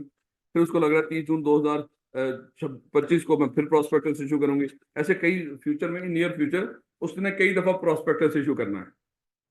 और मेरे बच्चे अभी हम डिस्कस करें कि जब भी कोई कंपनी प्रोस्पेक्टस इशू करने जा रही होगी, अच्छी खासी लीगल रिक्वायरमेंट्स हैं जो आपने पूरी कर दी है, उसके बाद प्रोस्पेक्टस इशू कर सकते हो। तो ये तो कंपनी बेचारी ढूंढ जाएगी, यहाँ पे प्रोस्पेक्टस अप्रूव, फिर उसको सारी रिक्वायरमेंट्स यहाँ पे यहाँ पे यहाँ पे, तो लॉ ने इसके लिए एक सहूलत पैदा कर दी। कंपनी लॉ कहता है कि जब आप प्रोस्पेक्टस, आज आप एक प्रोस्पेक्टस इशू करने जा रहे हो ना, हमने कहा कि हाँ, कहते हैं इस प्रोस्पेक्टस का नाम रख लो शेल्फ प्रोस्पेक्टस। हमने कहा कि सर इसमें क्या होगा, उन्होंने कहा कि आप ऐसा कर लो, फ्यूचर की जो एक्सपेक्टेड डेट्स है ना, जिन डेट्स के ऊपर आप दोबारा शेयर ऑफर करना चाह रहे हो, उन तारीख को भी इसी, उन डेट्स को भी इसी उसके अंदर लिख लो प्रोस्पेक्टस के अंदर। तो हमने क्या करनी, वो सारी तारीखें जो थी मेरे बच्चे, जिन तारीखों के अंदर फ्यूचर में जाके हमने शेयर इशू करने थे, वो सारी तारीखें मेरे बच्चे हमने यहाँ पे लिख ली। अब ये एक ही दफा हमने प्रोस्पेक्टस इशू किया, और इसकी बेस पे इन फ्यूचर की तारीखें जो हमने यहाँ पे लिखी, उस उन तारीखों में जाके मल्टीपल टाइम पे हम ऑफर कर सकते हैं। यानी कि एक दफा प्रोस्पेक्टस इशू किया, यहाँ पे भी शेयर ऑफर कर दिए, यहाँ पे भी ऑफर कर दिए, यहाँ पे भी ऑफर कर दिए। ऐसा प्रोस्पेक्टस जो एक दफा इशू हुआ हो और इसकी बेस पे मल्टीपल टाइम पे आप लोगों को शेयर ऑफर कर सकते हो, इस प्रोस्पेक्टस को कहते हैं शेल्फ प्रोस्पेक्टस। अब मेरे बच्चे लेकिन एक और मसला हो गया कि जब देखो आज के दिन ये प्रोस्पेक्टस में क्या होता है, कंपनी के बारे में इंफॉर्मेशन डिस्क्लोजर्स होते हैं, सारे हालात होते हैं कंपनी के कि आज हम किस पोजीशन में हैं और किस हमारी परफॉर्मेंस क्या है, यानी कि प्रॉफिट एंड लॉस वगैरह, बैलेंस शीट, सब कुछ होता है इसके अंदर। वो कहता है कि आज तो जब ये प्रोस्पेक्टस इशू करेंगे, आज के हालात बीच में रखेंगे, जब फ्यूचर की तारीख में सर इसी प्रोस्पेक्टस की बेस पे हम जब फ्यूचर में दोबारा जाएंगे लोगों के पास कि आए हमारे शेयर्स खरीद लें, लेकिन उस वक्त भी तो कोई इन्फॉर्मेशन देनी पड़ेगी ना लोगों को, क्योंकि आज के हालात जो हैं वो लाजमी तो नहीं उस वक्त सेम ही हो। तो यहाँ पे लॉ ने कह दिया हाँ, उस वक्त आपको एक और डॉक्यूमेंट साथ लेके जाना पड़ेगा, उस डॉक्यूमेंट का नाम है supplement to the shelf prospectus. तो शेल्फ प्रोस्पेक्टस क्या है, ऐसा डॉक्यूमेंट जो एक दफा, ऐसा प्रोस्पेक्टस एक दफा इशू हुआ हो और मल्टीपल टाइम पे जिसपे ऑफर कर सके, और फिर जब मल्टी फ्यूचर में उन तारीखों में जाके जब शेयर ऑफर करोगे, उस वक्त आप अपडेटेड डिस्क्लोजर साथ लेके जाओगे, जिस डॉक्यूमेंट में लेकर जाओगे उसको क्या बोलेंगे, supplement to the shelf prospectus. मेरे बच्चे ये डेफिनेशन ड्यू है, वो पूछ सकता है पेपर के अंदर। Filing with registrar before issue. मेरे बच्चे अब हम जरा प्रोस्पेक्टस को जरा थोड़ा सा देखिएगा। अगर सीएफई ने आज ये प्रोस्पेक्टस बना लिया और इसको इशू करने जा रही है, जिस दिन सीएफई ये प्रोस्पेक्टस इशू करेगी, मान लो कि आज 19 फरवरी को हम प्रोस्पेक्टस इशू करने जा रहे हैं, 19 फरवरी को या उससे पहले, इशू करने से पहले, अच्छा इशू करने का मतलब है यहाँ पे अखबार में देना, प्रोस्पेक्टस इशू या पब्लिश करने का मतलब क्या होता है? अखबार में दे देना। जिस दिन आप प्रोस्पेक्टस को पब्लिश या इशू करने जा रहे होंगे, उससे पहले लाजमी तौर पे आपने प्रोस्पेक्टस को रजिस्ट्रार के पास फाइल करना है, जमा करवाना है। अच्छा, यहाँ पे तो इतनी सी बात लिख रखी है, आगे बाकी मैं इसको बताऊंगा आपको। जरा देखिएगा मेरे बच्चे, रिस्क फैक्टर्स। अच्छा मेरे बच्चे, होता पता क्या है कि जैसे वो कॉलेजेस के प्रोस्पेक्टस से, जब कंपनी प्रोस्पेक्टस इशू, जब कॉलेज प्रोस्पेक्टस इशू करता था, उसमें हमेशा अच्छी अच्छी बातें लिखता था। है, लिखता था कि अल्लामा इकबाल भी यहीं से पढ़ा है, कैद आज़म भी यहीं पे पढ़ा है, लेकिन उसने ये नहीं बताया था कि मरियम औरंगजेब भी यहीं से पढ़ी है। लेकिन क्योंकि रिस्क फैक्टर तो नहीं बताएंगे, अच्छी अच्छी बातें बताएंगे। है, नहीं मैं इसलिए हाथ से कह रहा हूँ, अल्लाह माफ करे, वो पिछले दिनों में कह रहे थे ना, अल्लाह इमरान खान का सर कलम कर देना चाहिए। मतलब इतनी की अकल ही है ना, जितनी की अकल है, तो अगर वो कॉलेज ये तो नहीं कोई ऑन करेगा, ये खातून हमसे पढ़ी हुई है, इतना जो खुदा ना खासा तशद्दुद को हवा दे रही है। तो कहने का ये मतलब कि वो तो किसी ने बताया नहीं। तो अब यहाँ पे लॉ ने कह दिया कि जहां पे आप अब देखो, जब कंपनी प्रॉस्पेक्टस इशू करेगी, उसमें अपनी तारीफें करेगी, तो बुरी बातें तो बताएगी नहीं। लॉ बीच में आ गया, लॉ कहता है कि आप अच्छी बातें जहां पे बता रहे होंगे, वहां पे इस कंपनी के ऊपर जो रिस्क फैक्टर है वो भी बीच में बताओ। अब कंपनी ने कहा कि अगर हम रिस्क फैक्टर बताएंगे तो लोग तो फिर क्यों प्रॉस्पेक्टस खरीदेंगे, या हमारी कंपनी के शेयर्स क्यों खरीदेंगे? प्रॉस्पेक्टर तो खरीदते नहीं ना, हमारी कंपनी के लोग शेयर क्यों क्यों खरीदेंगे जब वो रिस्क फैक्टर को पढ़ लेंगे? लॉ कहता है कि हमें उससे कोई लेना देना नहीं कि लोग आपकी कंपनी के शेयर्स खरीदें या ना करें, लेकिन आपने क्या करना, रिस्क फैक्टर्स को बीच में ऐड करना है। अब कंपनी फिर पता क्या करती थी, कंपनी कहीं बिखरे हुए छपा छपू के रिस्क फैक्टर लिख दिया करती थी। लॉ ने कह दिया कि नहीं नहीं, इसको एक सफे में लिखो। वो कहते थे, फिर बीच में जाके कहीं प्रोस्पेक्टस में वो एक सफा ऐड कर दिया करते थे। लॉ ने फिर कह दिया कि ठीक है, आप कहीं पे उसको रिस्क फैक्टर को सबको इकट्ठा करके लिखो, एक जगह पे लिखो, और फिर प्रोस्पेक्टस में ये भी बताओ कि रिस्क फैक्टर कहाँ पे लिखे हुए हैं, ताकि लोग बाकी प्रोस्पेक्टस पढ़े ना पढ़े, लेकिन रिस्क फैक्टर को पढ़नी। तो ये मेरे बच्चे रिस्क फैक्टर होंगे, प्रोस्पेक्टस में रिस्क फैक्टर भी ऐड करने हैं। रोल ऑफ अथॉरिटीज, देखो मेरे बच्चे, कौन सी कंपनी प्रोस्पेक्टस इशू करती है?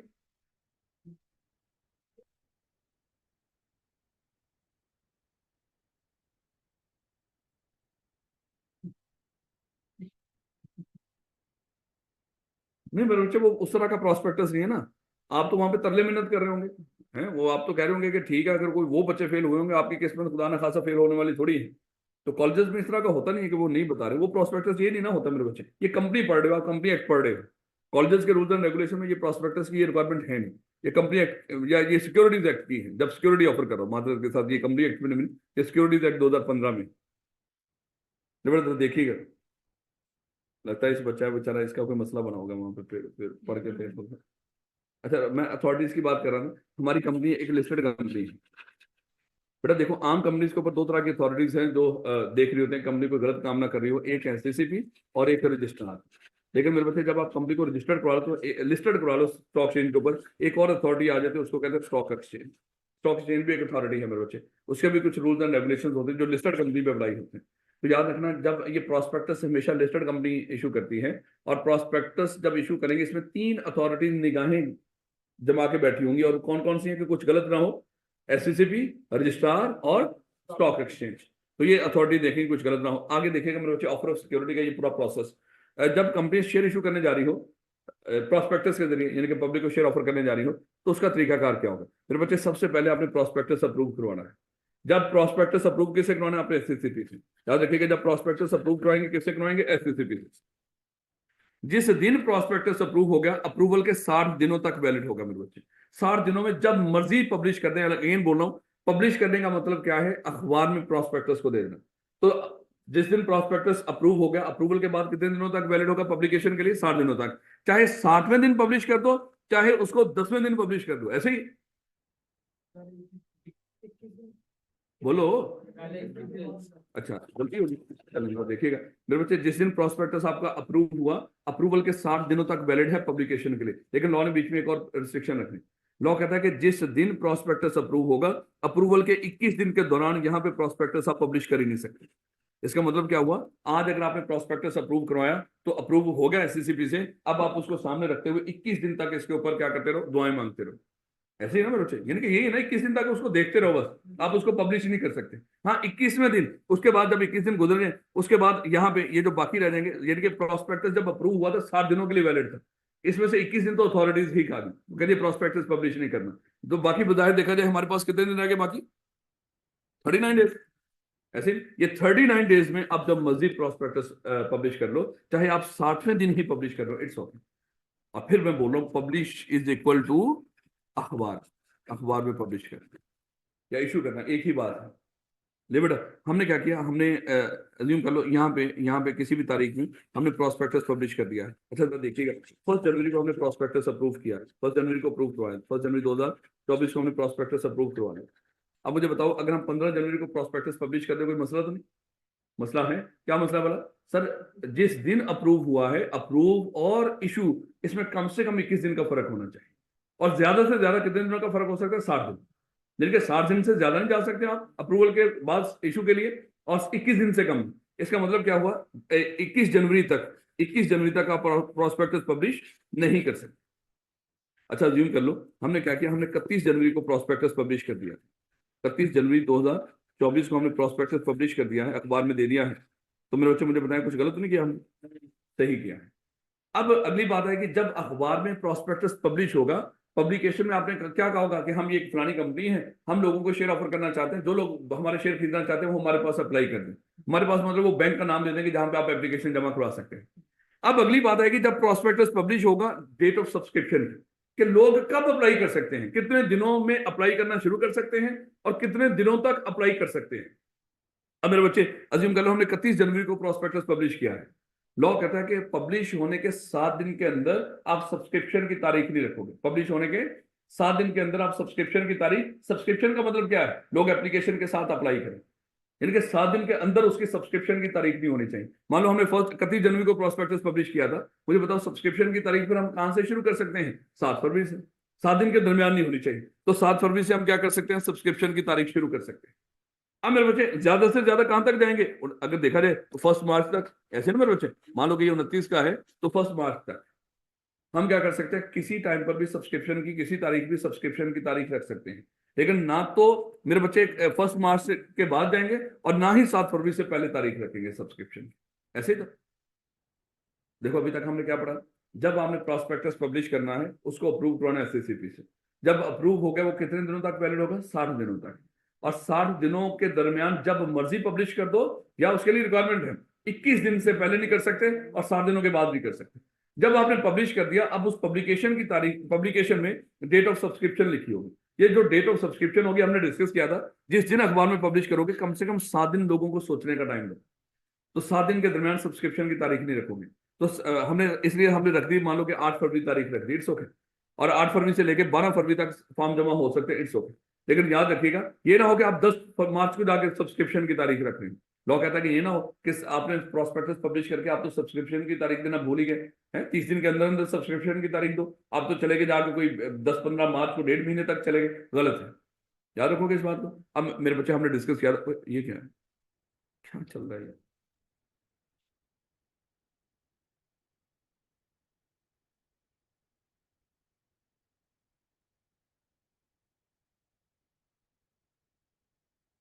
अच्छा देखिएगा, यहाँ पे हमारा प्रोस्पेक्टस अप्रूव हुआ है, तारीख क्या बोला? 19 फरवरी। 19 फरवरी। बेटा 19 फरवरी को हमारा प्रोस्पेक्टस अप्रूव किससे हुआ होगा? अप्रूव एससीसीपी से अप्रूव हो गया। अब मेरे बच्चे मुझे बताएं कि अगर मैं इसको पब्लिश करना चाहता हूँ प्रोस्पेक्टस को 24 फरवरी को, कुछ गलत तो नहीं? गलत है, ऐसा 7 दिन के अंदर अंदर कर रहे हो आप। तो मैं अगर इसको करना चाह रहा हूँ मेरे बच्चे 29 फरवरी को, कुछ मसला तो नहीं? फिर भी मसला है। अच्छा 7 दिन नहीं है यहाँ पे? यहाँ पे कितने हैं? शाबाश शाबाश। मेरा हमने एक चीज डिस्कस की थी, मैंने आपको एक चीज बताई। 3 तारीखें होंगी यहाँ पे प्रोस्पेक्टस को लेके। एक होगी पब्लिकेशन, एक होगी, नहीं पब्लिकेशन पहले अप्रूवल से शुरू करें। जबरदस्त, देखिएगा 3 तारीखें होंगी। एक तारीख देगा वो आपको अप्रूवल की, एक होगी पब्लिकेशन की, और एक होगी सब्सक्रिप्शन की। याद करें मेरे बच्चे, हमने डिस्कस किया था कि अप्रूवल का कोई ताल्लुक नहीं है सब्सक्रिप्शन की तारीख से।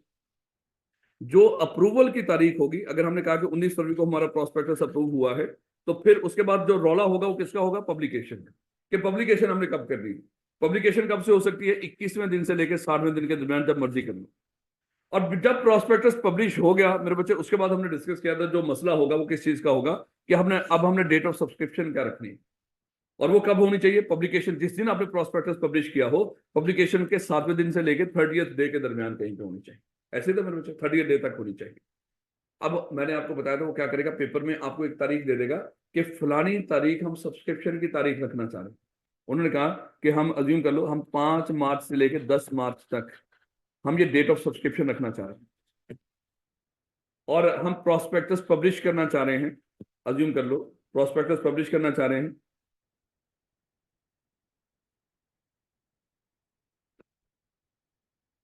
1 मार्च को, और प्रोस्पेक्टस हम अप्रूव करवाना चाह रहे हैं 15 फरवरी को। अब जरा बताएं इसमें मसला क्या है? सर मसले ही मसले। और हमने डिस्कस किया था कि जिस तरफ से मर्जी इसको सही करना शुरू कर दीजिएगा, चाहे आप इधर से इसको सही करना शुरू कर दीजिएगा, चाहे इधर से सही करना शुरू कर दीजिएगा, बस लॉ की परमिशन देते जाइएगा उसको। जैसे सबसे पहले अगर हम बात करें किधर से सही करना है इसको बोलो। अच्छा, ये शुरू से ही।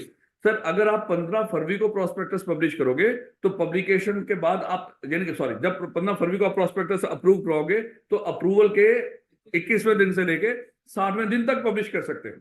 तो हम उसको बताएंगे सर 15 फरवरी को अगर आपका प्रोस्पेक्टस अप्रूव हुआ है तो उसके बाद 21 दिन कहां तक जाएंगे बोला, अगर देखा जाए तो देखिए 15 फरवरी से 15 मार्च, मेरा ख्याल 21-22 तक आई थिंक ऐसे, सॉरी वो महीना चला जाएगा, वो मैं महीना 15 फरवरी से 15 मार्च तक जा रहा हूँ, महीना हो गया 7 मार्च। तो आपने क्या करना है उसको 21वें दिन से लेकर 60वें दिन तक वो बता के आप उसको कोई तारीख बता दीजिएगा। आप कहेंगे चले हम ऐसा कर लेते हैं, जूम कर लेते हैं, हमने 7 मार्च को प्रोस्पेक्टस क्या कर दिया, पब्लिश कर दिया। फिर पब्लिकेशन से सब्सक्रिप्शन की तारीख होगी वो होगी 7वें दिन से लेकर 30th डे तक।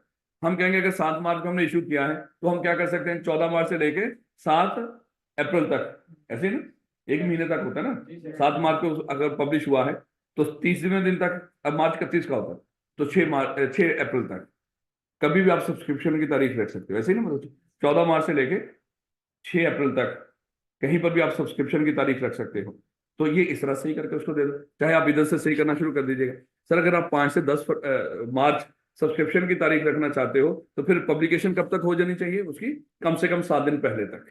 तो सर ये 5 मार्च है तो तकरीबन कोई मेरा ख्याल है कोई 26 फरवरी तक, अराउंड 26-27 फरवरी तक, ऐसे ही ना प्रोस्पेक्टस क्या हो जाना चाहिए, पब्लिश होना चाहिए। अगर आप 26-27 फरवरी को प्रोस्पेक्टस पब्लिश करना चाहते हो तो कम से कम फिर 21 दिन पहले आपने अप्रूवल करवानी है। तो हम कहेंगे उसको आप ऐसा करना कोई 3-4 तारीख तक, फरवरी की तारीख तक आप क्या कर लो, इसको अप्रूव करवा लो, कोई भी तरीके, बस लॉ बताते जाइएगा उसको।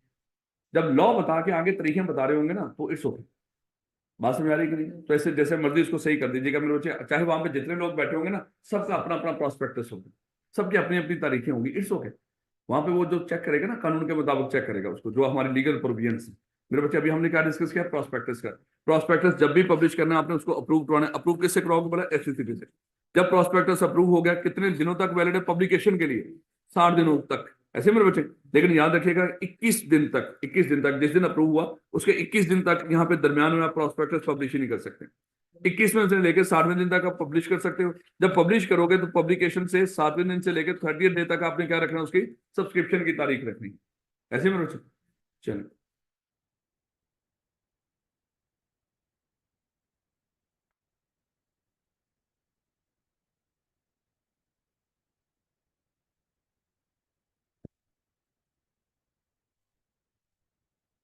कुछ गंदे बच्चों को लग रहा होगा कि सब ब्रेक, हालांकि पहले ब्रेक ब्रेक क्यों,